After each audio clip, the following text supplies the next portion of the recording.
back to A Well-Designed Business. My name is Luann Nigara, and I'm so glad you found this podcast. Together with my husband Vince and our partner Bill, we have grown our company Window Works from the ground up. So I know and I understand the challenges you face in running your interior design business. I also know that your talent alone isn't enough to ensure your success. So on this podcast, we talk about strategies and practical steps to help you grow your business. But make no mistake about it, we have our share of fun here too, mixed in with those aha moments that I love so much. This isn't fluff. Nobody has time for that. Whether you are a new interior designer or a seasoned designer, I am here to help you create and to manage the kind of interior design firm that you dream of. It's straight talk and it's action. Are you ready? Let's get started. Hi, welcome to A Well-Designed Business. You know, I think one of the hardest things for creatives is finding the balance between the creative brain and running the business side, right? I mean, it's the whole premise of the podcast, let's be serious. And I also know that most of you started your business because you are passionate about design, right? I mean, let's call it like it is, 99.9%. You didn't start because you're passionate about finances or marketing or tracking your ROI of the different activities that you do in your marketing, right? The thing is, you don't even need a degree in business or finance or a tech background. You don't even need a lot of capital to start an interior design business. You can actually just show up with your talent and hit the ground running and open your business. And you know, in a lot of ways, that's a good thing. I know that it is.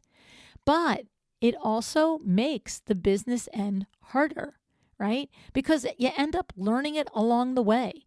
And specifically, it takes skills that we don't naturally gravitate to and we don't naturally have experience with, okay?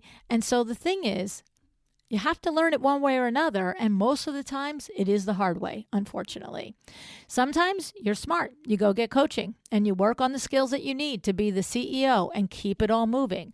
Sometimes you're lucky enough to find a partner who can fill in the gaps in your knowledge and your skill set and be the perfect yin to your yang. It's no secret that I have that partner in my life, the Vin Man, right? And I'm so glad I do, all right? Don't get me wrong. I've learned a lot about the business side of things, and I know way more about finances and numbers than I ever imagined I would. However, I do have that safety and security, knowing he's right there. But it is important for every one of us to gain this base level knowledge so that we can be effective as the owner of our business. But having a partner can be tricky, and it is tough to navigate, and it doesn't always just fall in your lap, but sometimes it does. And that is what we're going to talk about today. I am joined by Zain Suthar and Trent Kendrick of Studio Fifth Sunday. Trent is the creative visionary, the multi-talented artist with an incredible eye for design, and Zain is the strategic business mind, the guy who lives for the numbers, the marketing, and the operations. And together they have a powerhouse partnership that lets them each bring their strengths to the table and run a very nice interior design firm. And today we're going to talk about what makes that partnership work and how to navigate two people working together. Before we jump in, let's take a moment to hear from our show sponsor, Design Trade Service. Sourcing, ordering, tracking shipments. It's a full-time job all on its own, managing multiple vendor accounts, chasing updates, dealing with back orders, and freight issues. Don't get me started, right? It's exhausting and steals time from what you do best. And that's designing. And that's why DTS exists. They handle the hassle for you, all right? No membership fees, no headaches. They consolidate your orders, track your shipments, and keep you updated along the way. Go open your free account today at designtradeservice.com/Luann. Let DTS do that heavy lifting so you can focus on design. All right, let's hear from Zain and Trent and about their picture perfect partnership. Hey guys, thanks so much for joining me on A Well-Designed Business today. Hi, Luann. Trent here. It's great to be on the show. Excited to talk with you. Hi, Luann. This is Zain, and thanks for having us. Yeah, I'm looking forward to this conversation, guys. First of all, your website is gorgeous. Your work looks beautiful. Thank you. But we're not here to talk about the pretty. We never are. We're here to talk about, like, you guys wanted to focus on, like, the theme of partnership and the benefits that you have created in your business together as partners, and the benefits that you have uncovered being partners. But I guess for me, that brings to mind, well, how did you guys meet and what kind of partnership are we talking about? So, like, get me, tapped into this story of how you guys became to be Studio Fifth Sunday. All right, this is Trent. I can start with this one. Um, so about 3 years ago, I was in another like working for a designer. It was kind of a partnership, a kind of a loose one. But anyway, I was wanting to go out on my own. So took the jump, went out on my own. My initial like fear, right, of going out on my own was like, okay, I know I'm going to have some clients coming in, but what can we do to make some immediate money so we're not just living off savings? So I actually signed up and started driving Uber here in Chicago.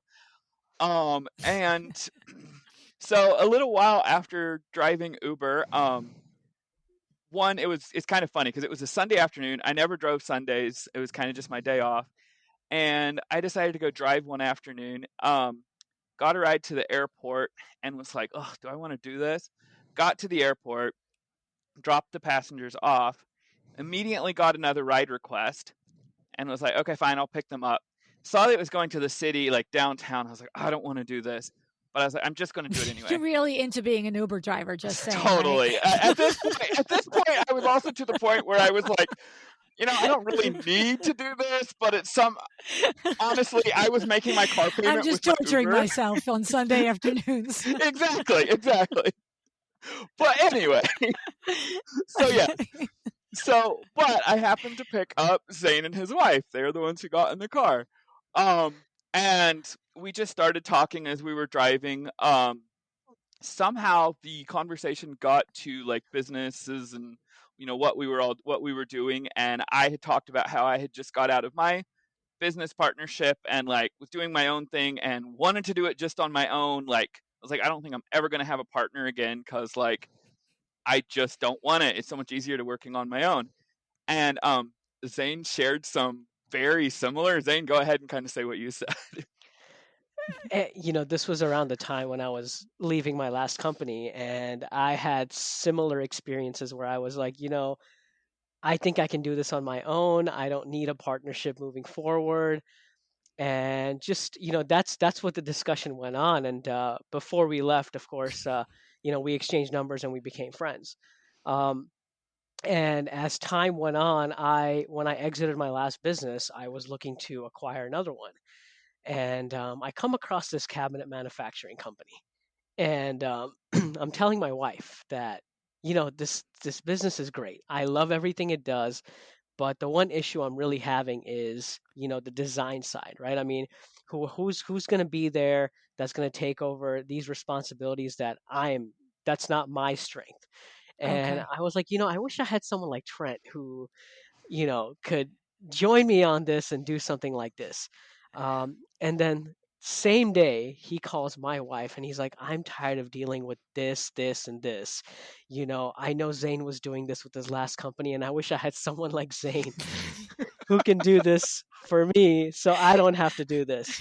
And your wife became the Jewish matchmaker, the old lady matchmaker, right? Exactly. She literally was like, I mean, we were really good friends by that point, but she was literally like, you two guys need to talk. How long did you know each other at this point? By then it had been quite a while at that point. So we had become really good friends. A little bit over a year. Wow. Yeah. That's crazy. So the thing is, when you first met, I thought, like, what a wild coincidence that two designers met each other that were upset about having. But Zain, you weren't an interior designer. I am not an interior. You're not. You don't want me to design your space. You want me to do everything else but design your space. That's crazy. He does That's everything. crazy. he does everything that I don't like doing. Like, I get to design. Right. Like, He does he's like everything Vinny. else. He's like Vinny. He does all the operations and the money. Like, yeah.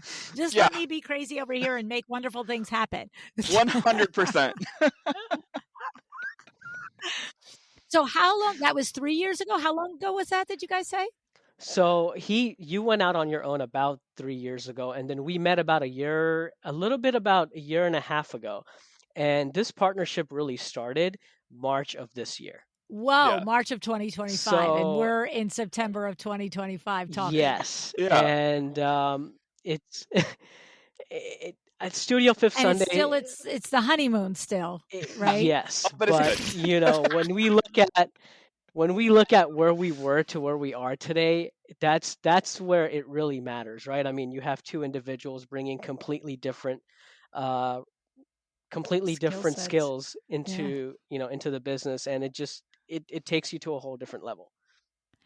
Okay. So there's 1,000 things that we got to talk about. This one just went through my mind though.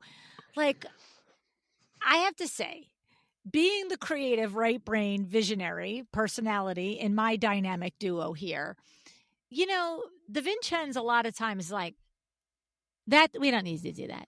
Like, we're not going to do that. Like, no. And I'm like, no, we totally need to do this thing, And some of them he should tell me absolutely no to. But I can tell you, we wouldn't have had a website. We wouldn't have had cell phones. We wouldn't have had a podcast. There would have been a lot of things that we would have been last to the dance on if the lunatic was like, I really think we should do this thing. You know what I mean? Like, I'm using ChatGPT in like January 23 when it came out a month ago. And he finally last month is like, I wonder if I should sign up for a ChatGPT. I'm like, yeah, come on into that 21st century with me. You know what I mean? And so, but that's a $20 a month spend. I don't need his okay on that. So Trent and Zain, like, here you come. It sounds like to me, Zain, you come in with the operations and the finance background and, Yes. all of that. But you don't have this 20-year history, 30, 40-year history. And you don't have, I know there's things in design that Trent, you probably want to do that Zain is probably like, do we have to get strawberries and champagne for the reveal? Like, that's another $300. And you're like, of course we do. And we have to have matching napkins and, fluted this. And like, so how are you navigating? And I'm making a joke out of the little things, but like, there's not enough history there for him to, like, at this point, the Vincenz will be like, this sounds like one of your crazy ideas, but all right, keep talking. Like, you know what I'm saying? I 100% agree with See, where I you're know. coming from. And, that was the thing for me too, because, so my previous business, it was a home improvement business. We did, Okay, so all right, we did in the industry. yeah, minor bath remodels here and, stuff here and there.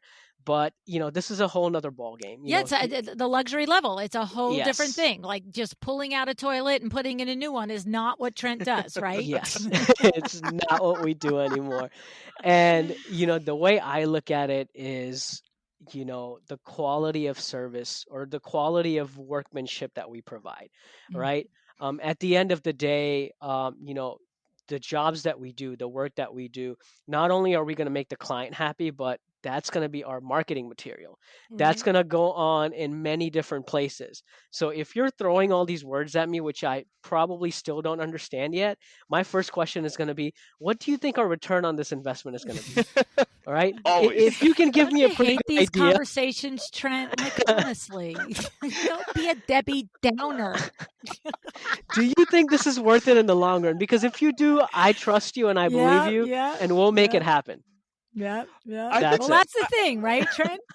And I think that for me is the good thing, is that I hate dealing with the finance side enough that when, sometimes it's hard for me to make those decisions, and when I can like kind of throw that off on him and be like, I think this is a really good idea, but you tell me financially, does it make sense for us? And, I think in the end, I think most of those conversations work out pretty well for us. I don't think we've really had anything that we just have like completely butted heads on something like that so far. Oh, So. you're only 6 months in, sweeties. Come on. I'm back in 3 years. But it's not even about butting heads, because it gets to a point where you take the idea and you start exploring the idea, right? Okay, how far do we go with this idea? Then you start to realize, okay, well, this is not that good of an idea. Yeah, exactly. And we both are on the same page. Right. But I have empathy. I know exactly what you mean, Trent, because it's twofold. All the years that I did window works with Vinny, it didn't matter what idea I had, whether it was to build a website, or one year I wanted all Apple computers for everybody in the office. And I wanted the big 24-inch ones and blah, blah, blah. And this is like going back like 15, 18 years ago. And he was accustomed to getting like a Lenovo for $200 or whatever. And he's like, so I get a quote, and I come back, I'm like, it's $12K. He's like, what? Like, you're out of your mind, right? But here's the thing. I made the case and all the things. And where I'm going to say I think we're kindred spirits is, when I was in the business with him, if I could convince him of the idea and he said yes, then I was like, well, then we must be able to afford it, because he said yes and he's not dumb. So let's go. Exactly. Now my challenge, the last 7-8 years doing my own business, I'm like, oh, I have to vet this myself. I have to figure out, am I just going down a rabbit hole?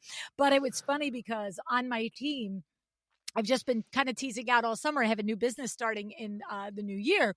Okay. And I have this idea in a stroke. I literally come busting out of my podcast studio one day. I'm like, oh my God, I have the best idea ever, right? And I tell Diana, and she's like, it sounds like a pretty good idea, right? And then I had a coaching session that night with Amber De La Garza, who's my coach. And I tell her, and she's like, oh my God, that's an amazing idea. And I'm like, but when am I going to have the time to do it? And she's like, Luann, we clear the decks for this idea. I'm like, we do, don't we? Right?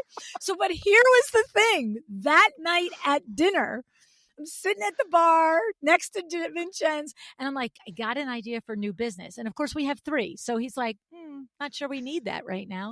And I'm like, no, I got to listen. And he's sitting there, he's eating his French dip or whatever it is, and he's got his Miller Lite. And when I get done, he just like looks at me. He's like, that's a good idea.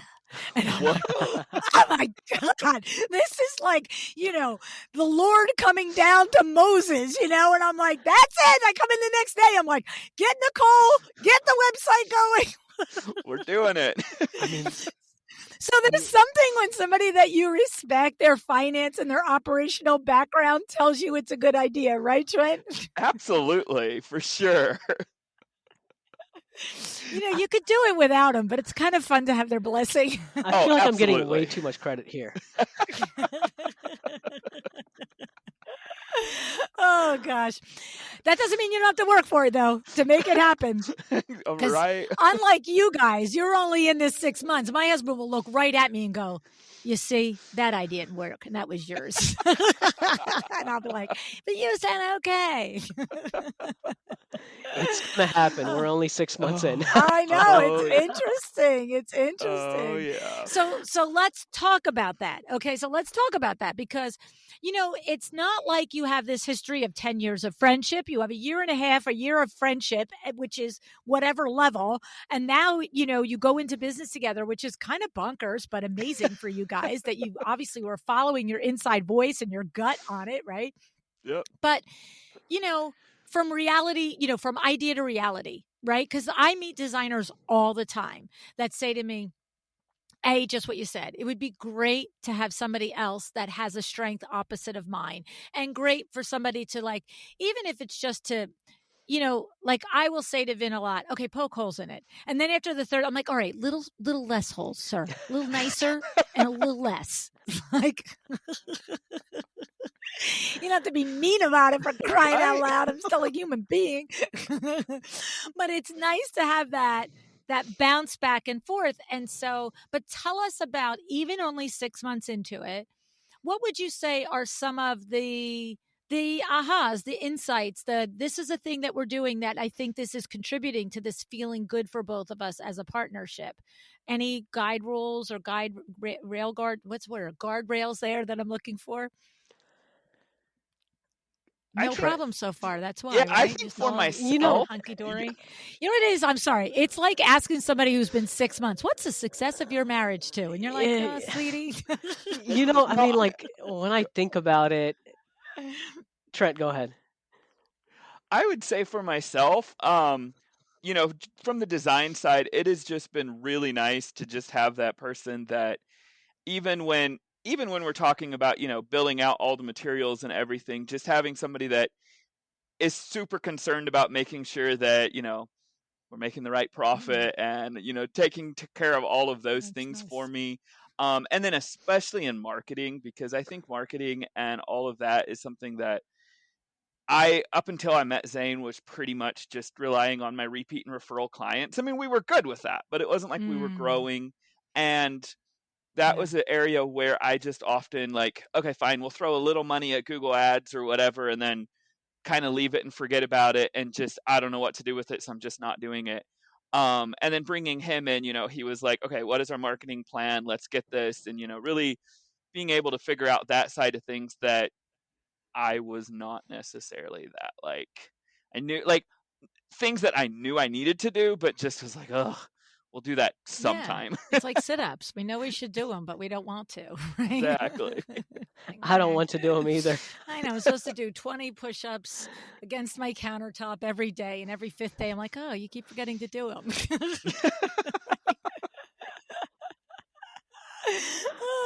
So Zane, what do you think for you with being I'm just, for a broad stroke called it the left brain personality, right? Like I'm not trying to oversimplify at all. But has there been challenges for you in this where you're like, is that a necessary expense, or is that a thing, or challenges where you're like, I know that's the way you've always done it, Trent, but that's not profitable and we've got to tighten it up here or tighten it up there? Or is it really just so far You know, you're both figuring out and thinking exploring your about lanes and you're contributing to it? Like, where are you at with that? kind of thinking about that, when I joined the company, I started to see where the expenses were.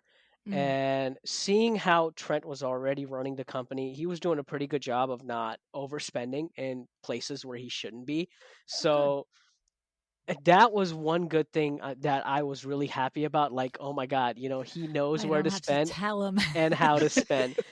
And I think, so we're actually looking for a studio space right now. And that's been a little bit, I wouldn't say a challenge, but, because we're also manufacturing, we make lighting, we manufacture furniture as well, Oh, right? well. So right now, the thing for us has been, okay, are we focusing on which side of the business and what do we want to bring out in our studio, Mm. right? So I think that's been the biggest challenge right now. Like, what would be the best, return for us, for who we want to target and how we want to target. Mm. So that's kind of, I think that's our big decision where we're stuck on right Okay, interesting. It's funny because that's one of the spots that I think Vin and I have often been at opposite sides on. It's like, you know, either I thought I remember the first thing, and it was a complete mistake on my part, but I remember we had been renting for 7 years. And finally he's like, no, let me think about this. We were 7 years and then 5 more years we rented. I think we were 12 to 15 years in business and we were renting. And on one hand, life is just going by. These were also years when my kids were young. So I'm raising kids and doing the business and all the things. And I think I had it in my head, like, we're not a grown up business yet. Like, what are you talking about? And he's like, it's time for us to buy a building. And I'm like, you're out of your mind. We can't buy a building. And he's like, what are you talking about? You have no idea we could buy it. I'm like, we can't buy a building. We can't have another mortgage. We have Matt's starting college and this one's this and blah, blah, blah. And I was dead set against it. And thank God the man is smart. He was like, we are buying a building. This is what's happening. But here's where we differed. Once I was around the corner and I knew that like we were buying a building because that's what he wanted to do, then he was like, he didn't care what building I liked or I didn't like. I was like, no, that one's not that pretty. Well, it's not going to be that nice for our customers. And he's like, yeah, it fits the money. It fits the money. And I was like, nah, you know what I mean? So that's a tough thing. And then when I wanted to move out of that building, again, he just, no, there's certain things when the money rules. And I would be like, our customers will not. He's like, it's fine. We have $100,000 marketing budget. Our customers will find us no matter what building we're in. You know what I mean? Like, it was crazy, right? Remind me of like if Father of the Bride with the wedding. She had to have all the things, and he was like everything, this blue tuxedo, and it's like, it'll be fine. I feel like. Go ahead, Zain. Go ahead. No, I was going to say, I feel like these are the types of conversations we are having as well. They're going to come to you. They're happening in your future, right? Yes. Yeah. I think right? Because you're going to have the whole aesthetic around it, right, Trent? Exactly. Every time we look at a building, I do my like 3D renderings of, what the whole place is going to look like. And I'm telling you, guys are like living my life 40 years ago. It's so funny, right? Yes. Go ahead. I would say another place where that comes out a little bit, or where like, and I'm very thankful of this, but like, for years I've been like sketching, designing furniture, and whatever, right? Well, now we're working on bringing that furniture into life and all that, and I can tell my passion is like, I just want to get this furniture out there, right? Like, I just want to get this built. I just want to get this out there. I just want to, and I'll, send it to Zain, and he's like, what do you think the profitability will be on this? And I'm like, oh, yeah. I'm not thinking about that at all, my friend. I'm not thinking about it one bit. I'm thinking about how gorgeous it is. Yeah, exactly. So that is where it's good to have him. It didn't enter my pretty little head. Exactly. That's why I hired you and took you on as my partner. Right? Exactly. So now, who is the target client for this furniture? Is it going to be a furniture line that designers will purchase, or is it just you are specifying it for your own projects and maybe local artisans, and then you're just having it built for you? What kind of endeavor are we talking about here? Because getting into the furniture business is no joke. And if Zain is okayed it must have some kind of a good plan. Right? Excuse me. So far, what we're looking at more with our furniture, I think, is going to be definitely targeted toward designers. Obviously some of my own clients too, they seem very excited about everything. But we're currently we're in the beginning stages of working with this one like artisan furniture maker who already sells her stuff in like more like art gallery type furniture. And so she's an amazing crafts person, just makes amazing furniture. So we're working on a collaboration with her where like I did the design for it and she's building everything. And so I think kind of in, that like somewhere between a piece of art and furniture, like. Okay, right. So we're not like trying to sell 40 of a thing. We're trying to sell 2 or 3 of a thing at a very high end price because it's a very curated, like a piece of art. Absolutely. Interesting. I'm surprised you got the okay from Zain. We'll see.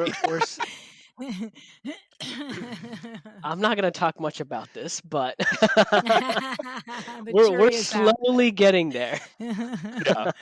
Yeah, because it's for the, what do I know, 5 minutes about it. That's a lot of effort for, like each piece better make a lot of money. That's all I can say. Right? I mean, even when I think about all the conversations I've had on the podcast with like Corey Damon Jenkins and Libby Langdon and Robin Barron and some of these others that have done licensing lines, right? Not even like full on taking on the whole channel of, design, fabrication, blah, blah, blah. But even their involvement with developing a line for an established furniture maker, the conversation is always reduced to what you just said. Can I make this and still make money on it? And then here comes the value engineering in. And, it's kind of like, cutting the bangs on your kid. It's like, I don't know. I kind of like the bangs. Can't we leave them? You know what I mean? It's like, nope, the Exactly. bangs have got to go. So, but that's a thing, right? It has to, but if you're going to do it at that very high bespoke level where it's almost art-ish, then that's Yep. a different story, right? Then Yeah. it's just a matter of the channel distribution and who knows about it and how they know about it, I guess, the marketing part. Yeah, exactly. And I think that's where the thought process has been for now, right? So Mm, instead of mass producing, it's been these, statement pieces that people see and they're like, "Oh my God, this is perfect for this room, and it has to go here." yeah. So that's kind of been the idea behind. I think there's about 3 or 4 pieces Trent is working on right now. Very nice. Well, congratulations. It'd be nice to see that roll out. Thank you. Thank you. Okay. All right. Now, I know I read on the website, but for our colleagues, tell me about Studio Fifth Sunday. I think that's a sweet story there. Yeah, so I guess the name of it comes from, so I grew up very conservative Mennonite. And for those that maybe aren't familiar with Mennonites, if you know what Amish are, like kind of think like Amish light. Like we had vehicles, so we had vehicles and electricity, but no television, no recorded music. When I was still in the Mennonite church, we weren't allowed any like internet or anything like that. So, and then Great. small, church schools and all of that. So very conservative background. Um, and growing up that way, our lives revolved around the church, around church Mm. community, all of that. And so we had church every single Sunday and every Wednesday night. But anyway, on Sundays we had church twice, once in the morning, once in the evening. But if there was 5 Sundays in a month, we didn't have church on that fifth Sunday. And so that was just the Sunday to kind of just be free, do whatever you wanted. We often called it like the free Sunday. And so when I was thinking about going out on my own and was just kind of thinking about like, okay, what do I want to name this business? What like isn't using my name but represents me and kind of my feelings about this? It just kind of popped into my mind like, oh, you know what? Like how much I used to live for those fifth Sundays. Like that was no It's only church. We 4 could a just year, but I yeah, can't wait till they come, right? exactly. No church. We It's like can daylight just savings time, and come on, give me that extra hour in the fall, right? exactly. And like, it was also a lot of time about like, socializing with friends and, really like hospitality and entertaining and all of that. And so it just kind of all around, I was like, this really fits like my story of where I come from, but also like where I want to be and where I want to go. Right. So that's Yeah, where the the name comes free from. of it, the freedom part of The it, freedom right? of it. Yeah, exactly. And Yeah, and yeah. with that same thing, leaving the Mennonite church, I'm gay, so coming out, there was a lot of work toward being free. So I felt like overall it Yeah. was representative. That's And awesome. I love that. I love that. It really is. It's part of you in a way that, just if nobody knows it but you, then great. If nobody reads your website, then fine, but you know it and it means something to you. yeah, and it does seem to be very much of a conversational piece. Like we often get like, that'll be one of the first things like when somebody we asks about the company or whatever is like, "Oh, where'd the name come from?" So I feel like it immediately gives you that little in for somebody to start knowing your story and who you are and just kind of Mhm. getting to know you. And I feel like Zane has Yeah. something funny about when he joined the company with the name. Oh, so when I first joined the company, of course, coming in with the mindset like, okay, where do we need to go from here, right? My Mm. first question was, so Studio Fifth Sunday. I mean, are we gonna stick with this name or are we gonna do something else?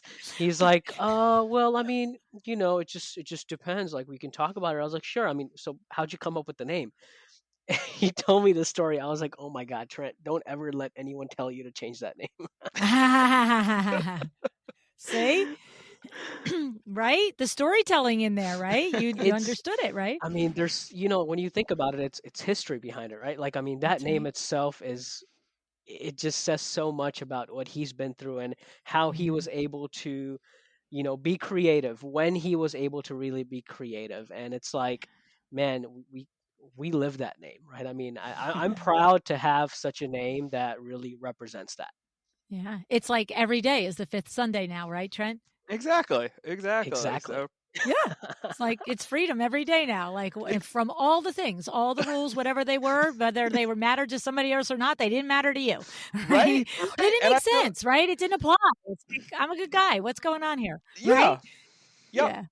And I feel Yeah. like the Yeah. same thing. I I feel know. like we kind of bring that into our design aesthetic as well. We're like, we follow the rules when we need to, but like, hey, let's be free. Let's push them a little bit. Let's really make this personal. Like, Yeah, I love that. I love that.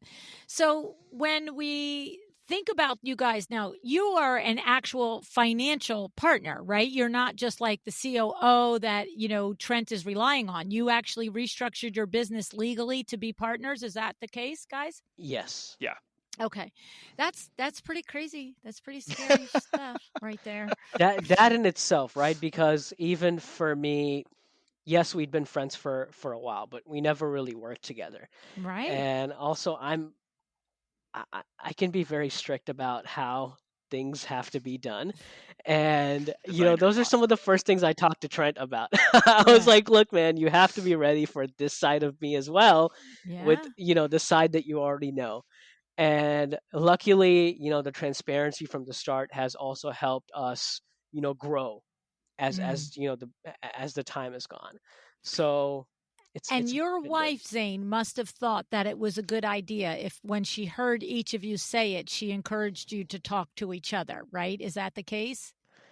Yeah. So one thing, if my wife is a very good judge of character, Yeah. and every time she's told me, "Hey Zane, you should kind of look into this," it's always been it's worked out.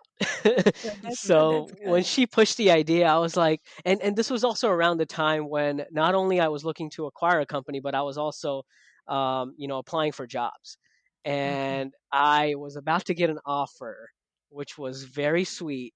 And I don't know. This just seems so much more exciting. I was like, forget that. We're gonna do Oh this. my gosh. That's awesome, Trent. That says a lot about you and what you do in your design and what his expectation of you. I mean, that's amazing. He Thank you. truly is very talented. Yeah. Like I think the flip switched when he took me to one of the first homes, that full house that he did, and I was like, "Oh my Whoa. god." Like, Right? I mean, the of course, like, I mean, I don't know anything about the design world at that point. I still don't. But, you know, to me, just seeing all the different materials, how everything was incorporated, I was just blown away. And that was my motivation. I was like, man, we need to get you out there. Yeah, we gotta put this genie in a bottle and make L- money on it. let's get this going, man. Right? It's like, "This is my genie. I gotta take it, and I can take Yes. this bottle, and I'm gonna let you out, make magic, and then we're gonna, like, count the dollar bills." Yes. This is also We're gonna this is do the also work. yeah, this is also one of the funny things though, because like, creative, perfectionist, project after project, I didn't feel like, oh, everything was just 100% perfect. So like, oh, we'll get pictures of the next one, right? And then I bring Zane Oh in and gosh. he's like, why don't we have pictures of these projects? Why haven't you photographed them? I'm like, okay, sorry. They're Like, not we'll get perfect. that. Exactly. He's like, well, like, okay, fine. That's literally one of the first things that we did. I was like, we need to get some photographers in here, and we need to get this That's photographed. awesome. That's awesome. How fun. I love that you guys can see each other's superpowers so clearly and appreciate it, right? Because that's what it really comes down to. And I'm going to tell you, you're 6 months in, I got 40 plus years here. You know what I mean? With working with the Vincennes. And listen, it's just like every design project. It's not all going to be sunshine and unicorns. You're gonna go to the mat. You're gonna Yeah. duke it out. Okay. Oh, yeah. You're gonna have your moments, right? But I think for us, we always remain cognizant of, we do have strengths in opposite places. and we're both alphas. Let's be serious. Like, we don't have a beta between the two of us, and which is a little annoying, but I guess I wouldn't have it anyway. I couldn't be with a guy who wasn't an alpha, and if that guy can't handle it, I'm an alpha, then you probably are, you're not my guy either. So, but the thing is, when push comes to shove, when we've said our piece, if it's in his area, it's his decision. And if it's in my area, it's my decision. And so, and as the years have gone by, we get right to, all right, fine, go ahead. All right, fine.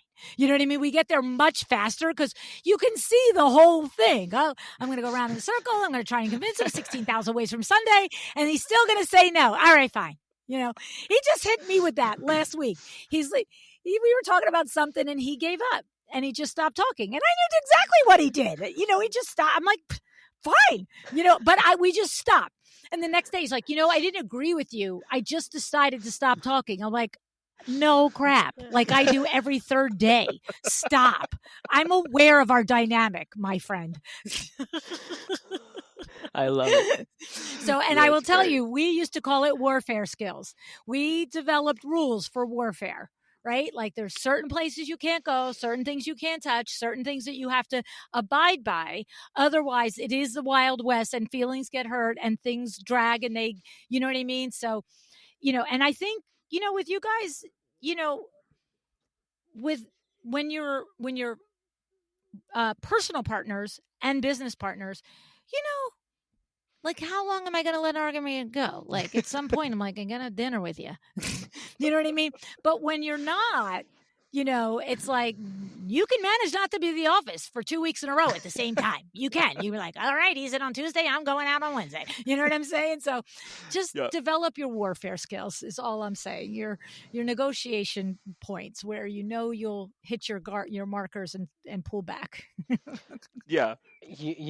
I feel like the point that you made where you each have your responsibilities, and when you're making a decision amongst that, right, you make that decision. That's it. And that's exactly where we stand, right? Because we know what we're doing, and if either of us feels very strongly about something, then it's like, okay, where's this coming from and what's behind this? Right. Good point.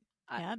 I'm not all knowing. He's not all knowing, right? We both bring different perspectives. Yeah. So you listen, you figure it out. And I mean, we're humans. We're not going to be 100% every time. Yeah. Right. But sometimes it is a dead stalemate. It sometimes is. But that's when we're just like, okay, it's money, it's your decision. Okay, it's marketing, it's my decision. Okay, it's people, it's my decision. It's operations, it's your decision. You know what I mean? Exactly. Or like for us all the years, I was the one who developed the designer trade account. And, the number of times, you are kidding me. We are doing that for that designer? I'm like, yes, sir. Just get the checkbook out. Yes, we are. And now it's a $5 million business and almost $3 million is from designers. So he's like, oh, good going. Good girl. Good girl. I'm like, yeah good girl. Kidding. Exactly. I love it. So there was something in your intake form that I wanted to go back to. Design doesn't stop at interiors. With the right partner, your creative potential expands into business, art, branding, and beyond. What's that conversation tidbit about, you guys? So is that the furniture thing? Am I like thinking about that, or is it beyond that as well? Trent, do you want to take this? Sure. So yeah, definitely the furniture. So even I would say even with us, so as a hobby 2 years ago, I took up pottery, just like very randomly signed up for a pottery class. Immediately loved it and was like, oh my God. Well, you weren't doing Uber anymore, so you had to have something. I had to do something, right? Like I'm really bad. Zain will tell you this too. Like I'm really bad at like needing something to do all the time. Yeah. So crazy. I was like, we'll sign up and do pottery, and immediately just loved it. And but it was very much just pottery, right? Just my Sunday afternoon thing, whatever. And then as we started to work together a little bit more, and I will say, like, my pottery was just kind of my pottery. Brought Zain into it, and he talks to people about it a little bit more and everything else. And then here a while back, well, He's commissioning you. yeah, exactly. But like a year and a half ago, I had gotten a random order for a bunch of pottery. And with a little bit of digging, I realized that it was going to the photography studio that shoots all of the RH like magazine or all their product shoots. And I was like, oh, interesting. I emailed the person who placed the order, didn't get a response, whatever, kind of honestly forgot about it. And then here this summer, all at once it was in there. Well, one of my clients texted me and was like, your pottery is in the RH like summer 2025 magazine. First off, their 90-page book. Yeah, exactly. And also like Yep. these are just, these are my clients. I'm like, do you even know what my pottery like looks like? Like Looks like whatever. Yeah. But then I like, went through it on my phone real quick and was like, oh my God, my pieces are in there. And so, talking with Zain, and he was like, hey, if you like get a doing piece pottery. Yeah, he was like, you like doing pottery. Let's bring this in. Like, bring this in. We can market this and sell revenue it. stream. Let's go. Yeah, exactly. And I still sometimes, if during the middle of the day I working on pottery, I get this little guilty feeling like, oh, I'm doing something that I just enjoy in the middle of the workday. And he's like, do it. Like, do it. Make your stuff, and then we'll sell it. And that's it, right? I mean, like, he's found a way to be creative. So not only does he do ceramics, he's made a couple lighting pieces. Wow. He also paints. Wow. He just finished a piece. True Renaissance man, which Trent. looks insane. So my wife and I just came back from Italy, and we were literally getting updates every 2-3 days. Check this out. And we're just like, oh my God. Like, this guy can literally make a living just off of painting. Like, it's kind of insane. That's crazy. That's talent, right? That's that creative brain firing away. And I think that's one of the biggest things this partnership has done for us, because he's able to really focus on the creative side, while everything else outside of that, I'm like, look, man, don't worry about that. I'll take care of all of that. I love it. That's awesome. So when we think about the business of the actual interior design business, so when we say that Trent is focused on the creative side, Trent, are you taking the inquiry and the discovery calls and making the decision which projects you take, or Zain, are you handling that? Because there's a lane where it could be either way, and I'm curious which way you guys are doing it. I'm handling that part. See, love that. I'm so glad you're doing that. Yeah. I was like, all right, Trent could still be doing it. It's fine, but I love it too. Oh, you like doing it too? No, I love that. No, you love that he does it. Yeah. Yes. So nice. It's so nice. It is so much better if you, and so few designers have the luxury of this feature, but if the person who doesn't get all gaga about the project is the one making the decision whether to take the project or not, if they're two separate people, that is just so great, right? It completely is.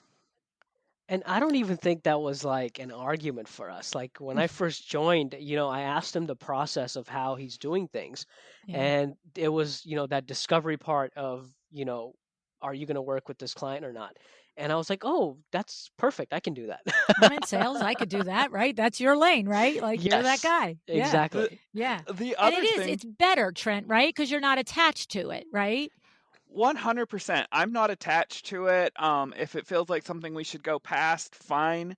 I also think on Zane's side, as far as, the aspect of sales to it, I struggle a little bit to sell myself. It might be my Mennonite Clearly, we can see that. I can all these talents, and Zain has to keep telling us about it. Like, you're like an onion. I just got to keep peeling back. And it's, I think, easier for him to be like, okay, he can sell me better than I can sell myself, so let him He's do a it. rock star. He's worth every penny, is what he's saying, right? Okay, you Absolutely. don't have to do it. Somebody else will get his Exactly. genius. It's fine. See ya. Yeah, and it's But you funny know what? because Then what happens is when you meet the client, they're your client. They've been signed, right? Like it's yeah, like now you can be passionate all in. How do you guys do you worry about or do you need to take into account personality type, or Zane, do you just know Trent well enough to know somebody that he will or will not enjoy working with? Look, I know a project can be profitable, and I know that, you're grown up men. Sometimes you have to do a project that might not necessarily be who Trent would select as a best friend, but, you can't load his calendar with people that don't fulfill him either. Otherwise, he's going to be a very unhappy creative, and that's not good for anybody. Y- I so yes, I think the one way that I've been able to kind of go through that process, kind of keeping that in mind, is how seamless the process is with the person I'm talking to, right? What kind of questions are they asking, right? I mean, how nitpicky they are about every little thing. What is their when I asked them, of course, there's a budget on every project. I don't care how much money you're going to spend, there is still a budget on a Always. project, right? So if I ask someone and they're like, "Oh, I want to do 3 rooms, or I want to do a bathroom, I want to do a kitchen," and I'm like, "Okay, so what are you thinking amongst, along the lines of budget, where do you think your number stands?" "Oh, I don't know. Where do you think it should be?" And for me, like when I kind of think about that, I don't know. Again, in the design world, you can put all kinds of materials in all kinds of places. You can spend 20,000, you can spend 100,000, Right. right? So that's usually what my answer is. And then I'll ask them, so where do you think you would stand in spending, a 20,000 or 100,000? Oh, if Somewhere in between. yeah, and I'm like, no, right? Like, tell me if I sent you an invoice today, what would you be comfortable paying? And if we can't get past that, I'm not gonna try to like my last businesses was all about pushing, right? I mean, it Right. was all about, you have these tactics and you Yeah. have this idea, I need to close, close, close. Yeah. But The home here, renovation, home remodeling industry is bonkers. it's insane. And Yeah, if I don't close that client at that moment, someone else will come and close them. that's But right. in this industry, I feel like when you work with, a firm like us, you're also kind of taking into account the type of design that we'll deliver, Right. right? So for me, that's kind of what I really think about. Like, look, what do you really want out of this, right? Tell me what you're looking for, because if you're just looking for someone to come in, throw in whatever cabinets wherever we can find from, we could do that for you, but maybe we're not the best firm to do that for you, Right. Right. right? That's not our So lane. that's usually the approach I try to take, and I'm not here to like try to convince you every step that, oh, you should choose us, you should choose us. But it comes more to a point like, are you sure you want to work with us? Yeah. Yeah. Yeah. Okay, Yeah. so this is a good reason why you should work with us. Yeah. uh, and that's kind of where I gauge the client. Okay, I think this would be a good fit. We should definitely proceed. I like it. The thing about it is that you can be detached emotionally from it, right? Like you're attached to the financial outcome of your business, but you also know that it'll be another call the next day because you're the one who's also running the marketing, and this isn't your last opportunity ever to get a job. But like when the designer is involved, it's all like, and when am I going to get another job? And I better say yes. And also it feels, this is where I'm different from a lot of right brain creatives, but I also think it's because I grew up studying sales. So to me, it's like I watch a movie. It's like, we're just having a conversation. And if you can't talk about money at this point, this is not going to be fun because this actually costs money. You know what I'm Yes. saying? It's like at some point we got to get real. Do you want to spend $50 on a blind or 5,000 on a blind? Because and that's where we're going, and I right? also don't think people understand it's going to cost a little bit more than Always more than you think. than you Always think, more. right? Yep, So exactly. it Exactly. that's one expectation that I feel needs to be set, right? Well, With the client. and did you have to I know that you said when you came in, for the most part, Trent's numbers were healthy and in a good range. But did you have to at any point and say, and not for nothing, dude, you're worth more. We're raising these rates and we're right. Like that's usually every designer I've ever worked with. I'm like, every designer I've ever met could raise a rate, period. That's it. Yes, so we definitely did raise our rates a little bit, but another thing I've discussed with them is, depending on the amount of jobs we're taking, right? That also starts to kind of play a role into where the rate stands. Mm. So again, right, it's a supply and demand game. See, this is like when you're doing it from a business standpoint, right? It's like, okay, last year when I had, 20 jobs lined up, this would have been like a $50,000 fee. This year I've got one job lined up. Okay, we could do it for 40. We got to close it, right? Right?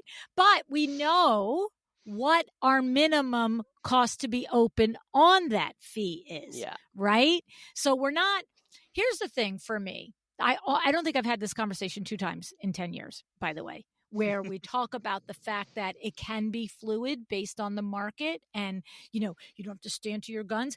Mostly because in this industry, I know that most designers are undercharging. So the last thing I really have to do most of the time is trying to convince them that they can lower their rate to get a job. But the thing is, there is that moment, right, where it's also the same with the bigger firms when they're honest and they're open about it, like my friend Kate O'Hara is. They'll tell you, yes, to the whole world, we do full homes. That is probably the 80% of their work. And their website is we do full homes. But Kate's the first one. She's on this podcast that said, if I'm looking at 8 teams of designers and 2 of them have no job and somebody comes in and just wants a kitchen done, if they fit all the other criteria for budget and personality fit and location and all that, yeah, we're going to do a kitchen. Yeah, You know what I'm exactly. saying? Yeah. Like we're going to take a kitchen because we got to keep the doors open and you two don't have any work this month, Exactly. So, but that's the same thing. And I don't think we talk about it in this industry enough because I think that it's hard enough to convince a designer to charge what they're worth, let alone start the conversation. And sometimes charge less than what you're worth when you really need to keep the door open. That just is like, wait a minute, what did you just do? And I don't want to give anybody permission to undercharge to the point where they think that that's okay all the time, right? It's just keeping the cash flow, right, Zain? Yes, but and I think there's another aspect that kind of comes into play here too, because when I talk about, okay, let's say we undercharge for this project, and next thing you just got a project where you're going to make 5x, right, of what this project is making. You have to be okay charging a client that no matter what, you're going to give 110% Yep. of service that you will to that other client, even though you're making 4x or 5x, right? Yep. So that's the attitude I go in with charging anyone. Like, no matter what, you will get everything I give to you, to him, to her, to everyone. So Yep. that's how it There's should be 2. done. I'm so glad you brought that up because there's a couple of foundational things. Number one, the quote unquote lower price is still margin. Like you're still making money on it. It's not like I'm donating Trent's time here because that's just money laundering. It's just taking the money in to keep it going back out. Like they're not making anything. So that's we're understanding what the bare minimum is for a project to be profitable. We're putting hopefully our 60% blended margin on it. You know what I mean? So the whole gross profit is coming out to 60%. But sometimes if you need to do it at 50% in order to get the job, but you haven't done it at 20%. You see, that's number one. Exactly. And number two, I love your other point. If I'm going to choose to do a project for lower gross profit, I'm still going to handle it as if I were getting the top dollar that I got the week before and I'll get the week after because it's your reputation, right? Exactly. And the consumer out there isn't understanding the finite details that my friend got it for this much and I got it like, no, it's just a whole big, just put it all together. It's funny because for window treatments, I had for 99% of my career, I had a 67% gross profit margin, which is high. Mhm. It's a very healthy gross profit margin. And Vinny always said to me, shoot for 55 to 60. So like classic overachiever. I'm like, I ain't no better than that. Right. And then once he started telling me how I was, oh, you're hitting 60. Oh, you're hitting 62. I'm like, what else can I hit? Like, I'm a lunatic. Right. And so, but the thing is, we have another company called Exciting Windows where we teach window treatment professionals how to run their businesses profitably. And at one point, after owning the company for probably 2 years, and there's a colleague that I love and adore in the industry, in our community, in Exciting Windows, and have had many interactions and conversations and all the things. And one day we were at one of our conferences, because we do a conference twice a year in person with all of us. And they were in round tables, and we break them up into small round tables when we're really picking apart a concept in business, so that 8 people can talk it through instead of 80 people trying to say the same thing at 20 times over. And we were rotating, me and Vinny were rotating round tables, and I come walking up, and his back is to me, and he's saying, do you really think Luann's gross profit margin was 67%? I mean, like, come on, you guys do this. Like, does that actually seem realistic? I mean, it was a total like TV moment, right? Because there's everybody just kind of like looking like, he's right there. And then he just turns around and looks, and he's like, oh, hey, Lou.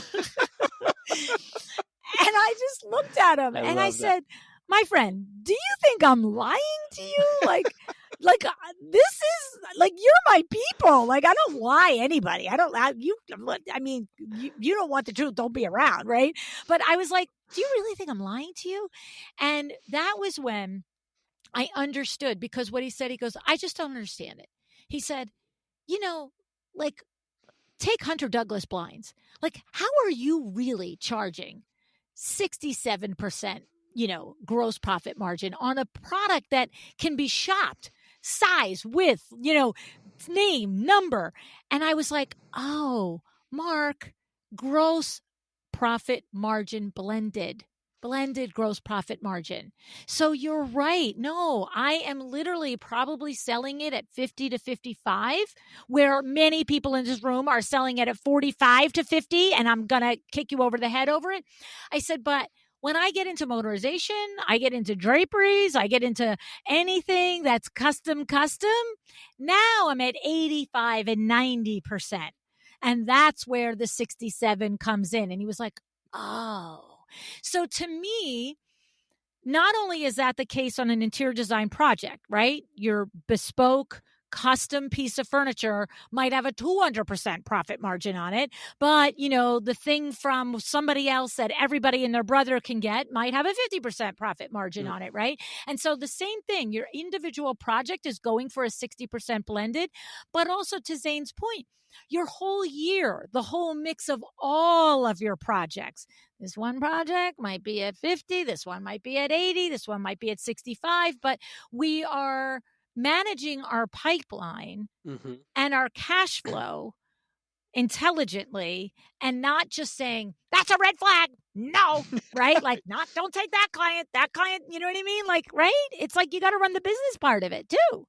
Exactly. And we've met clients who, I mean, they're very tight on budget, but when you meet the person, you're just like, good people. You give them a realistic understanding of how this is going to go, and you meet somewhere, right? You figure it out, and I think that transparency aspect with those clients as well, who are really tight on budget, we want to make something happen for them, and we end up figuring things out. Yes, we're not making that 60%, but if we can be at that 48, 50%, right? I mean, somewhere around there, there's going to be other projects which will bring us back to where we need to be. And that's another thing too, right? Because sometimes you'll do something like that because maybe they live in a high rise in Chicago and they're the one that has a party every month. Exactly. Okay. some people. You know what I'm saying? Right?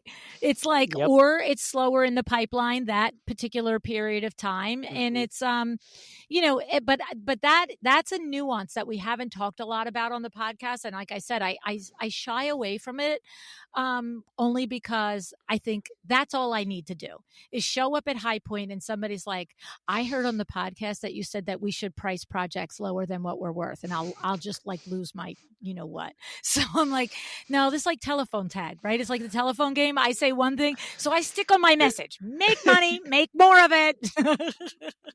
I mean, we're all making money, right? I mean, everyone there's so many aspects in this business where, you have an opportunity to make money where it's just not like, oh, this is it.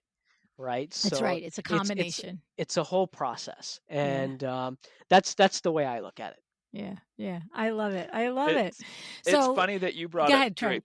It's funny that when you're talking about your window coverings there. So when I was going to school for interior design, I worked part-time selling window coverings.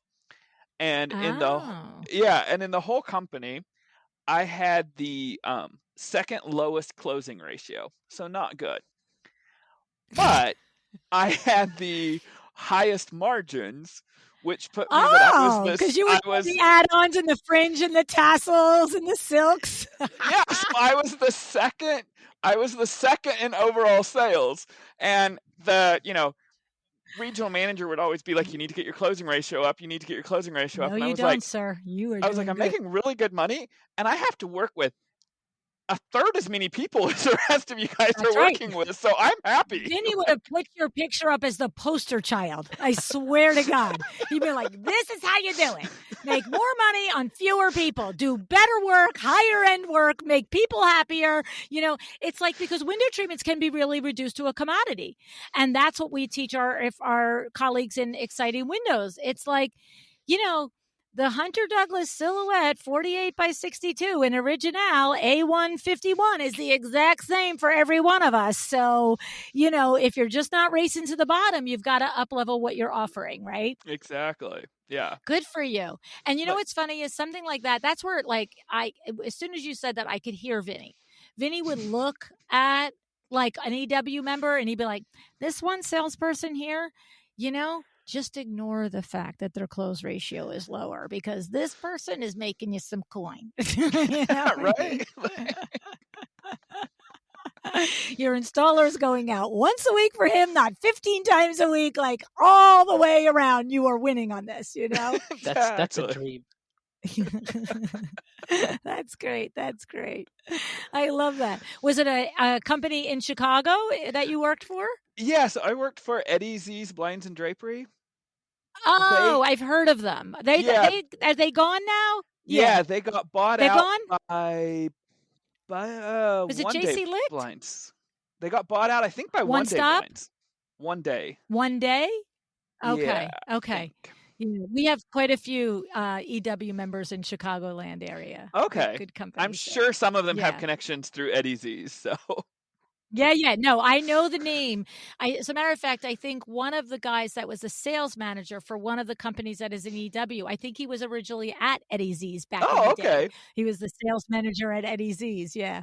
So that's why the name is familiar. Yeah. Yeah. So the reason it stuck with me is because I remember like back in the day in Jersey, we used to have the electronics guy, Crazy Eddie. Like, you have to go back to the 80s or 90s. And he used to have like these crazy commercials. It's Crazy Eddie's. And he'd scream on the thing and we've got this and we've got that. And you'd be like, oh my God, you are Crazy Eddie. Was it bringing clients in? It was like nutso, man. Oh my God. So you know what, before I let you go, it's so new what you're doing together. And it's so exciting that it seems like it's on such good, solid footing. Any I don't know, like I wanted to say, is there anything in mind for the future? But of course we've got the furniture line and now apparently we've got them selling pots and pans and ceramics. But what's your thoughts, Zain? Where are you going to help take this man and his creativity? I think one of the things we had talked about earlier was licensing. Oh, So okay. we've actually spoken to a couple individuals about this as well. So that's been something we're exploring. We're in talks with a lighting gallery to put up some of his lightings for sale in their showrooms, and the ceramics part. I mean, especially after us capitalizing on RH putting out the pottery in some of their showings, or in their summer book.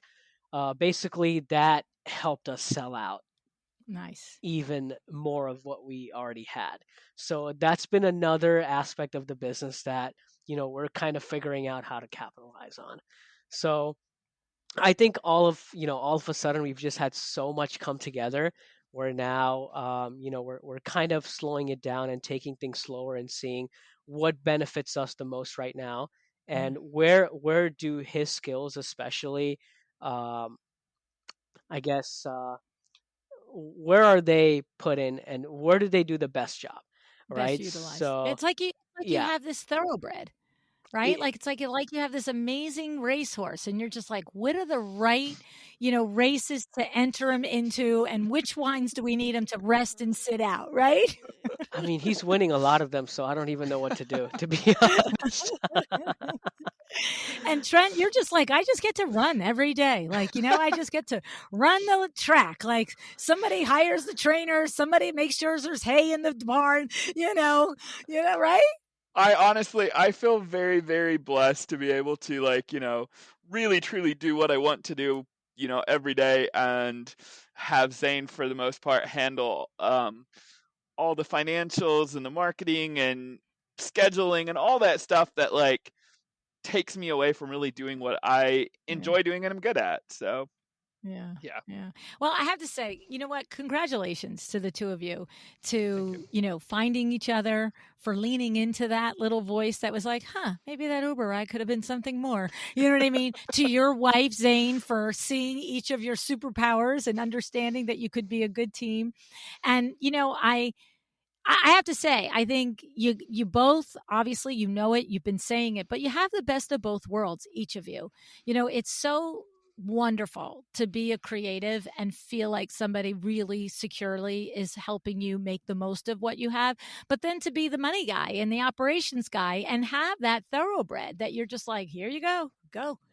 I have it. Because you can have all the ideas and you can have all the systems on the planet, but if the guy can't reach the heights, you know what I'm saying? If he can't do the rooms and do the pottery and do all the things, then, whatever. So great for the both of you that you found each other. I'm so happy for both of you. It's Thank you. it's crazy how what an Uber ride has brought us to today. I know. I'm going to have to start talking to my Uber drivers more often. Who knows what I'm leaving on the table? You Usually never they know. sit back on the phone and they catch up on Instagram. Right? That's me usually. If my wife wasn't in that car, that would have been me. Oh, see, Vinny talks to them. Vinny talks to them. He gets in the car. So, how long you been doing this? And blah blah blah. And I'm like, I can't think. Can we have 5 seconds of quiet? When I'm by myself, I'm just like, hi and thank you. I'll see you when we get there. Yes, absolutely. I'm in an Uber practically every week before for traveling. And I can count on one hand the number of times that I've gotten into an in-depth conversation with the driver. But by the way, they've all been phenomenal conversations. So you think I would do it more. But I just, you know what it is? I don't know. The right brain creative. It's like, and I'm also not only right brain creative, but I'm extroverted, which I know is shocking to both of you, but I'm extroverted. And so when I finally get into a car, I'm like, okay, the lights are off. Just like we got to power down for 5 minutes because I'm coming back out in 5 minutes and we're Yep. going to start this all over again. Absolutely. Even as an extrovert, you need that second. You need a break. Yeah, well, because most of the time I've been up and going for 8-10 hours at Yeah. that point. You know what I Yeah. mean? Yeah. And it's not over. There's something else at the end of that ride coming. So anyway, thank you so much for being here. I'm so excited for the two of you. It's just amazing. It'll be fun to watch your journey together and what you create. Thank you. Honestly, thank you for having us. This has been I've enjoyed this very much. Yeah, me too. Good luck to both of you. Thanks. Appreciate it.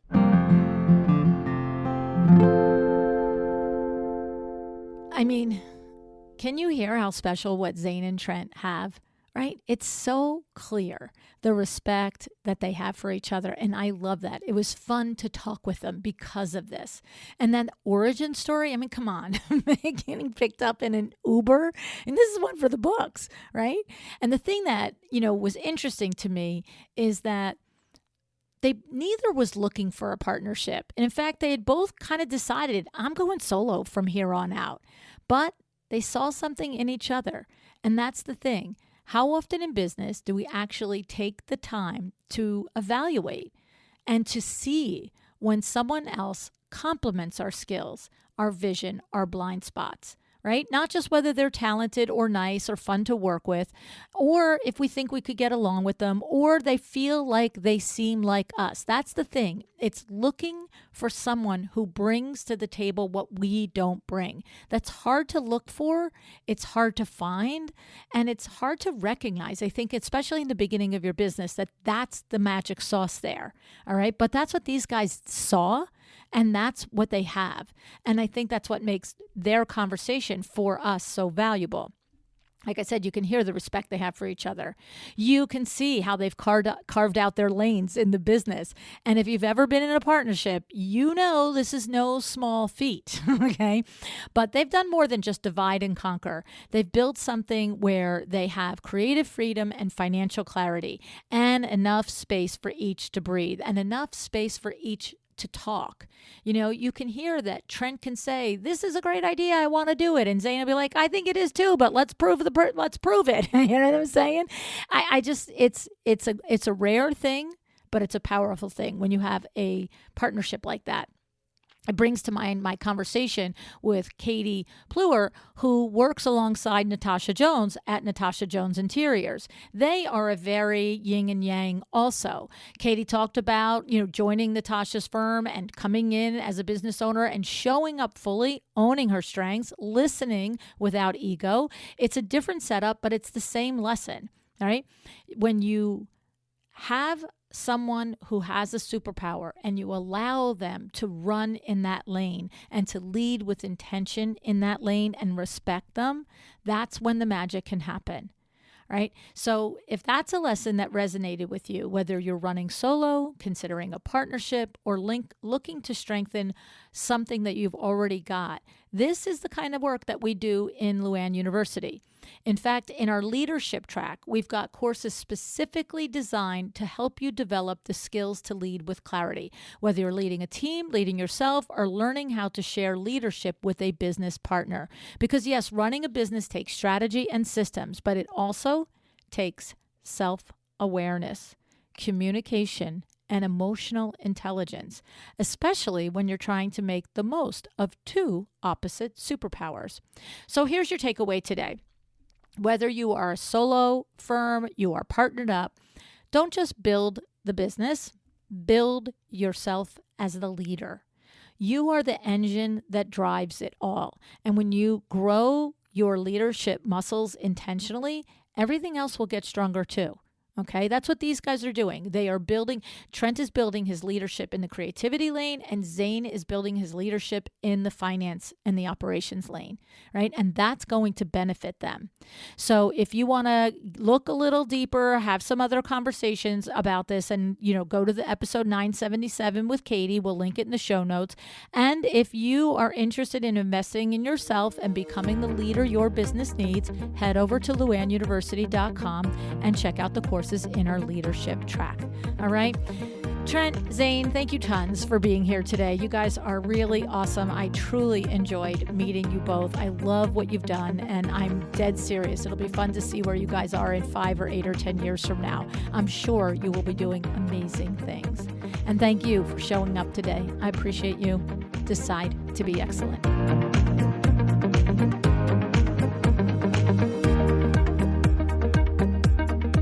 Thank you for joining me today. This podcast is a production of Luann Nigara, Inc.